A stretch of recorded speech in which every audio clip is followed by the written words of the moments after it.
A'udzubillahi minasyaitonirrajim. Bismillahirrahmanirrahim.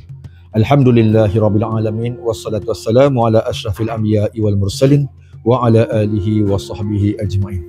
Amma ba'. Baiklah, untuk pagi ini saya akan membacakan mengenai tentang hadis yang ke-24 mengenai tentang keluasan limpah kurnia Allah Subhanahu wa taala kepada hamba-Nya daripada Imam Nawawi. A'udzubillahi minasyaitonirrajim.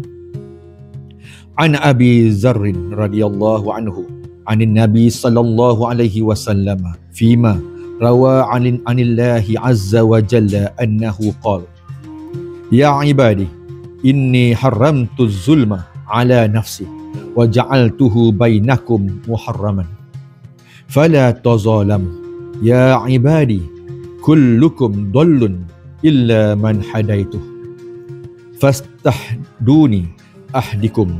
Ya ibadi, kullukum ja'i'un illa man at'amtuh fastat'imuni ut'imkum.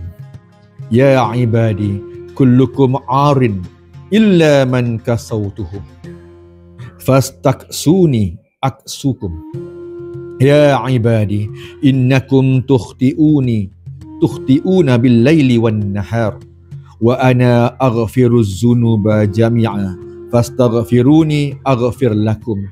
Ya ibadi, innakum lan tablughu durrin fatadurruni wa lan tablughu naf'i fatanfa'uni.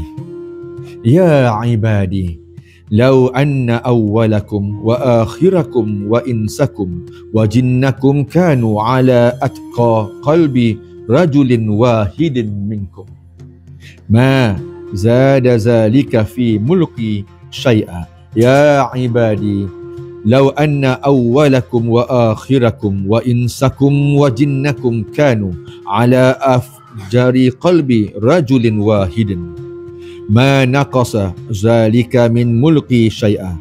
Ya ibadi, law anna awwalakum wa akhirakum wa insakum wa jinnakum qamu fi sa'idin wahidin fasa'aluni fa'a'taitu kulla insanin mas'alatah ma naqasa zalika mimma 'indi illa kama yanqusul mikhyatu iza udkhilal bahr. Ya ibadi, innama hiya a'malukum uhsiha lakum summa uwaffikum iyyaha faman wajada khairan falyahmadillah wa man wajada ghaira zalika fala yalumanna illa nafsah. Rawahu Muslim. Baiklah, maksud hadis yang saya bacakan berkenaan dengan daripada Sayyidina Abu Dzarr Al-Ghifari radhiyallahu anhu, bahawa Nabi meriwayatkan daripada Allah Subhanahu wa taala. Dia berfirman, wahai hambaku, sesungguhnya aku telah mengharamkan kezaliman bagi diriku dan aku jadikannya haram antara kamu. Maka janganlah kamu berlaku zalim sesama kamu. Wahai hambaku, kamu berada dalam kesesatan, melainkan orang yang aku berikan kepadanya petunjuk. Oleh itu, mintalah petunjuk daripadaku, nescaya aku akan berikan petunjuk kepada kamu. Wahai hambaku, kamu berada dalam keadaan lapar, melainkan orang yang aku berikan makanan kepadanya.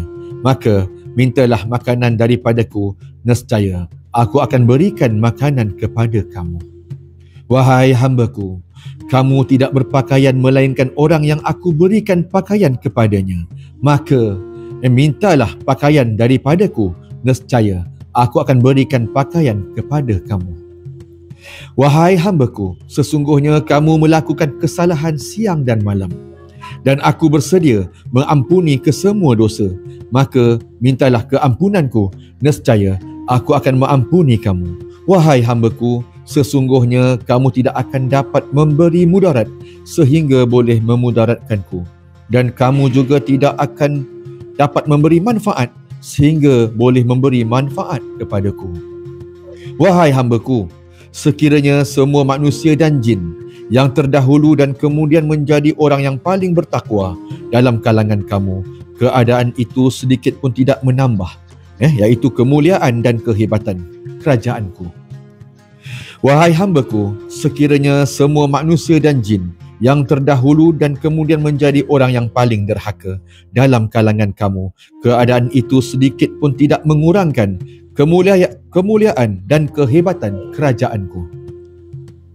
Wahai hamba-Ku, sekiranya semua manusia dan jin yang terdahulu dan kemudian berhimpun di satu dataran yang luas dan mereka memohon hajat masing-masing, lalu Allah tunaikan setiap permintaan mereka, keadaan itu sedikit pun tidak akan mengurangkan khazanahku, melainkan seumpama celupan sebatang jarum ke dalam lautan sahaja. Wahai hamba-Ku, sesungguhnya inilah amalan kamu, aku catatkan kesemuanya untuk kamu. Kemudian aku akan sempurnakan untuk kamu balasannya di akhirat. Maka sesiapa yang mendapat kebaikan, pahala dan kehidupan yang baik, hendaklah dia memuji Allah Subhanahu wa taala. Sesiapa yang mendapat selain itu atau keburukan, janganlah dia salahkan melainkan dirinya sendiri. Hadis ini diriwayatkan oleh Imam Muslim. InsyaAllah. Okey, baik. Apa yang saya hendak simpulkan di sini mengenai tentang kezaliman. Zalim ialah meletakkan sesuatu bukan pada tempatnya. Allah Subhanahu wa taala tidak berlaku zalim kepada hamba-Nya. Dan Allah Subhanahu wa taala juga mengharamkan kezaliman dilakukan oleh hamba-Nya. Ini berdasarkan firman Allah Subhanahu wa taala dalam surah Al-Anfal ayat 51, A'udzubillahi minasyaitonirrajim. Wa annallaha laysa bizallamin lil abid. Sadaqallahul azim. Terjemahannya, sesungguhnya Allah tidak sekali-kali berlaku zalim kepada hamba-Nya. Okey, untuk huraian hadis yang kedua adalah mengenai tentang manusia tidak patut berlaku zalim kerana mereka sebenarnya lemah. Sedikit kelebihan yang diperolehinya hanyalah kurniaan Allah Subhanahu wa taala. Hanya Allah Subhanahu wa taala tempat penggantungan yang mutlak.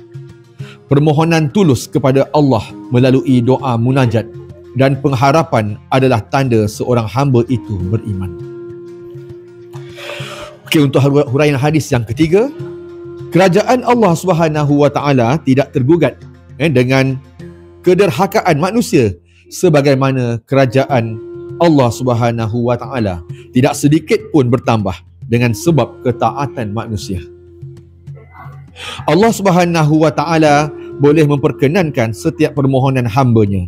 Malah jika seluruh permohonan hamba-Nya dimakbulkan oleh Allah Subhanahu wa taala. Kekayaan milik Allah tidak susut sedikit pun. Setiap amalan hamba akan dihitung oleh Allah Subhanahu wa taala dan dibalas dengan seadil-adilnya. Setiap kebaikan akan digandakan balasannya sehingga 700 kali ganda, bahkan lebih daripada itu. Manakala perbuatan jahat akan dibalas mengikut kadar kejahatan tersebut tanpa digandakan. Firman Allah Subhanahu wa taala dalam surah Al-Imran ayat 57, A'udzubillahi minasyaitonirrajim.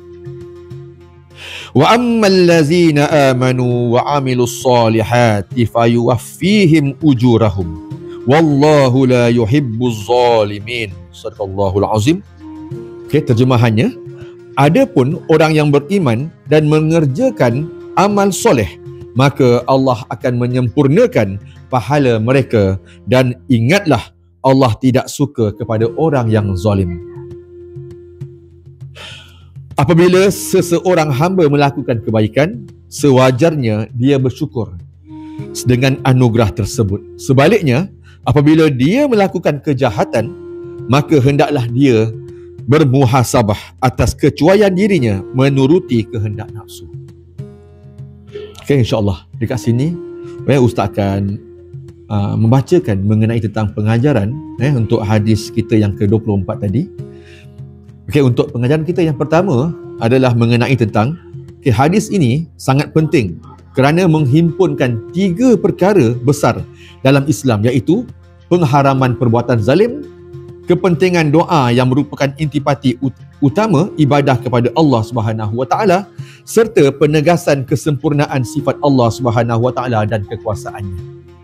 Okey, untuk pengajaran kita yang seterusnya, kezaliman yang dilakukan akan menyebabkan manusia berada dalam kegelapan pada hari akhirat. Rasulullah sallallahu alaihi wasallam bersabda, "Takutlah kamu daripada melakukan kezaliman, kerana kezaliman itu mengakibatkan kegelapan pada hari kiamat." Riwayat Muslim. Untuk pengajaran kita yang ketiga, manusia bergantung harap sepenuhnya kepada Allah Subhanahu wa taala. Amalan ketaatan atau maksiat sedikit pun tidak menambah atau mengurangkan kemuliaan dan kehebatan Allah Subhanahu wa taala. Dan untuk pengajaran kita yang seterusnya, umat Islam perlu meyakini bahawa kekuasaan dan perbendaharaan milik Allah Subhanahu wa taala adalah sangat sempurna. Jika semua permintaan ditunaikan oleh Allah Subhanahu wa taala, ini tidak mengurangkan perbendaharaannya walau sedikit pun. Untuk pengajaran kita yang terakhir, setiap amalan manusia, sama ada baik atau buruk, pasti akan dihitung dan diberikan pembalasan di hari akhirat kelak, insya-Allah. Sampai di sini saja saya sampaikan mengenai tentang hadis yang ke-24. Sekian, wabillahi taufiq wa hidayah. Assalamualaikum warahmatullahi taala wabarakatuh.